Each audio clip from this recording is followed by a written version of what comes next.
Non వేసిన అల్లికే చిట్టి పిగిల్చి support ఇవ్వడం ఎలా చూస్తున్నాం? అది ఎలా ఉందంటే మా కమ్యూనిటీ వాళ్ళలో వీళ్ళని ఏమనకండి పచ్చళ్ళ మీ వాళ్ళ మీద పడ్డారేంటి అన్నట్టుగా ఓ పక్కన సపోర్ట్ చేస్తానే, ఓ పక్కన ఎందుకు ఆడపిల్లల మీద పడ్డారు అన్నట్టుగా సానుభూతి చూపిస్తా. మా చెల్లెళ్ళు నాకులాగా నోటు తోలు ఎక్కువ వీళ్ళకి తిట్టేస్తూ ఉంటారు ఎవరిని పడితే వాళ్ళని. ఇలా వెనక్కేసుకొచ్చడం బట్టి నాకేం అర్థమవుతుందంటే, అంటే కొంతమందిని నోటు కూసినట్టు తిట్టేస్తున్నాడు. చూస్తున్నారు మీరు, వాళ్ళ ఫ్యామిలీ ఇంటర్వ్యూ అయిపోయి వాళ్ళ ఫ్యామిలీని కూడా చాలా బోల్డ్గా ఎక్స్పోజ్ చేస్తున్నాడు. అలా చేసేవాడు మరి ఈ అలేఖ్య చిట్టి పికిల్స్ గురించి ఎందుకు చేయట్లేదు నాకు క్వశ్చన్. నాన్ వేసిన ఇప్పుడు అందరి గురించి కూడా చాలా రకాలుగా మాట్లాడు. ఇప్పుడు దాకా బెట్టింగ్ యాప్స్ గురించి మంచి యుద్ధమే చేస్తున్నాడు, చాలా మంచి విషయమే. వ్యూస్ కోసం చేస్తున్నాడో, డబ్బులు సంపాదించుకోవడం కోసం చేస్తున్నాడో, లేకపోతే ప్రపంచ యాత్ర లేదని చేస్తున్నాడో తెలియదు. కానీ చేసే ఉద్దేశం మోటో అయితే మంచిది కాబట్టి, ఆ లైన్ మంచిది కాబట్టి అందరూ కూడా సపోర్ట్ చేస్తున్నాం.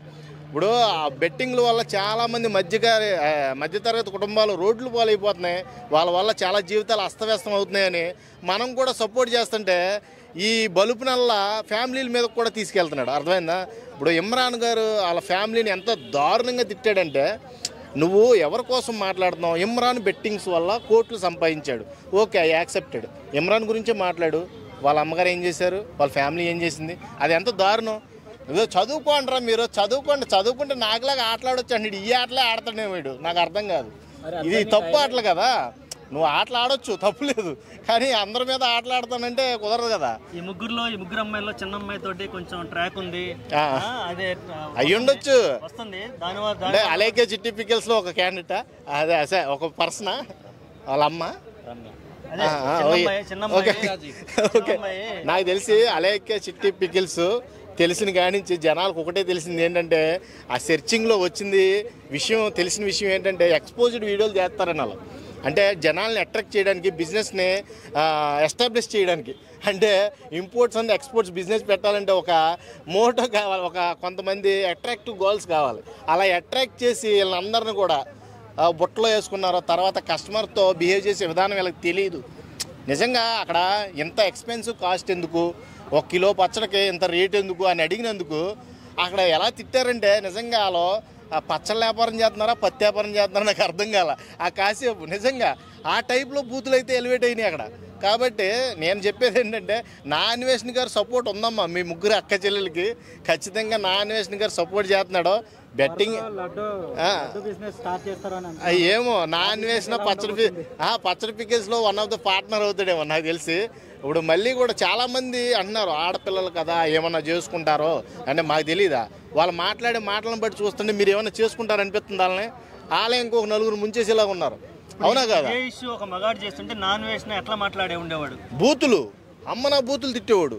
వాడు నోరుకు అద్దు ఆపు ఉండేది కదా. ఇప్పుడు నిజంగా చెప్తున్నా, ఇది ఆడపిల్లలు కాబట్టి ఏదో వెనకేసుకొచ్చాను, అందులోకి ఏదో రిలేషన్ ఉన్న బట్టి ఏదో సపోర్ట్ చేసుకొచ్చేస్తున్నాడు. కానీ నీకులాంటోడు నాకులాంటోడు చేస్తే అమ్మల అక్కలు అందరిని తిట్టేవాడు. వీడు చదువుకున్న విద్యార్థి మళ్ళీ అందరినీ తిడతాడు.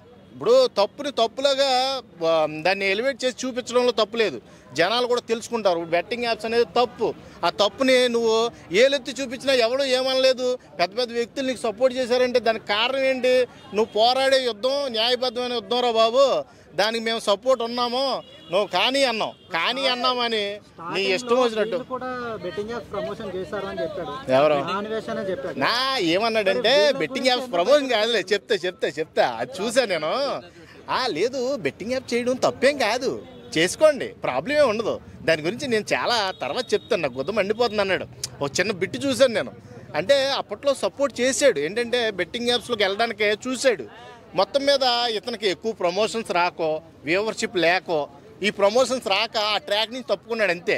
ఉప్పలబాలుకి ఐఫోన్ గిఫ్ట్ ఇచ్చాను అన్నాడు. ఒక రకంగా చెప్పాలంటే ఉప్పలబాలుకి అసలు ప్రమోషన్ చేయడమే రాదు. మీకు అసలు విషయం తెలియట్లేదు. ప్రమోషన్ రాక కాదు, ప్రమోషన్ చేయడం రాదు. అర్థం, ఎలా అప్రోచ్ అవ్వాలి, వాళ్ళని ఎలా కాంటాక్ట్ అవ్వాలి, ఇవన్నీ తెలీదు ఉప్పలబాలుకి. తెలిస్తే చేసేసేవాడే. అందరికన్నా ముందు ప్లేస్లో ఉప్పలబాలే ఉండేవాడు ఈ బెట్టింగ్ పాపారావుల్లో, అవునా కదా? ఇది మట్టికి నమ్మండి మీరు. ఉప్పలబాలు అనే వ్యక్తికి ఎడ్యుకేషన్ లేదు. ఫస్ట్ ఆఫ్ ఆల్ అతనికి ఎడ్యుకేషన్ లేకపోయినా పర్లేదు, కానీ ఆ ప్రమోషన్స్ ఎలా డీల్ చేయాలి, వాళ్ళ బ్రాండ్ ప్రమోటర్స్తో ఎలా కాంటాక్ట్ అవ్వాలి, ఇవన్నీ తెలియదుక ప్రమోషన్ చేయలేదు. అంతేగాని వాళ్ళు ఆ ఊరికనే వస్తుందంటే ఏదైనా చేస్తారు. వాళ్ళ వీడియోలు చూశారు మీరు, ఎంత చండాలంగా ఉంటాయి. అప్పట్లో చూశారు కదా, ఉప్పలబాలు అంటే ఓ ప్రపంచం, ఉప్పలబాలు అంటే తెలియని వ్యక్తి లేడు. అలాంటి వాళ్ళు ఈ రోజున ఉప్పలబాలు చాలా మంచివాడు, దండేసి దండం పెట్టేస్తాను, ఒక ఐఫోన్ పంపించేస్తానంటే అవన్నీ కూడా బాబా నీ విజ్ఞతగా వదిలేస్తున్నాను. ఎందుకంటే అందరూ చేసేవాళ్ళు అందరూ దొంగలు కాదు. ఇప్పుడు రూపాయి ఇస్తానంటే ఎవడైనా సరే ఎంత పనికైనా దిగజారుతాడు. మర్డర్లే చేస్తున్నారు, డబ్బులు ఇస్తానంటే మర్డర్లే చేస్తున్నారు, బెట్టింగ్ ఎందుకు చేయరు? అర్థమైందా? కాకపోతే దీన్ని ఎక్కడ సిస్టమ్ ఎక్కడ ఆపాలనేది పాయింట్. సిస్టమ్ కొన్ని వెబ్సైట్లను ఆపేయలేదా? కొన్ని వెబ్సైట్లను క్రోమ్లో ఆపేయలేదా? లీగల్గా ఆపేసిందా లేదా? అలాగే కొన్ని ఆపేయగలరు, వాళ్ళు తలుచుకుంటే ఏదైనా చేయగలరు. ప్రభుత్వం నిర్ణయించాలి. ప్రభుత్వమే పెద్దపీట కింద ఉంటే వీళ్ళేం చేస్తారు చెప్పు? కాబట్టి ఈ పోరాటంలో నేను అన్వేషణకి సపోర్ట్గానే ఉంటాను, కానీ అలైక్య పచ్చల్లో వ్యాపారంలో మటుకి నేను తీవ్రంగా వ్యతిరేకిస్తున్నాను నా అన్వేషణని. వాళ్ళకి సపోర్ట్ చేసే విధానం అవన్నీ చూస్తుంటే మీకు వాళ్ళకి ముందు నుంచి ఏదో కమ్యూనిటీ బాగా స్ట్రాంగ్గా ఉన్నట్టు నా ఫీలింగు, జనాల ఫీలింగ్ కూడా. ఎందుకంటే నువ్వు వాళ్ళకి అంత సపోర్టివ్గా మా చెల్లెలు నాకులాగా నోడుదోల అది ఇదని చాలా సపోర్టివ్గా మాట్లాడడం ఇవన్నీ చూస్తుంటే మీకు వాళ్ళకి ఏదో ఫర్దర్ కనెక్షన్ ఉందని నాకు అనిపించింది.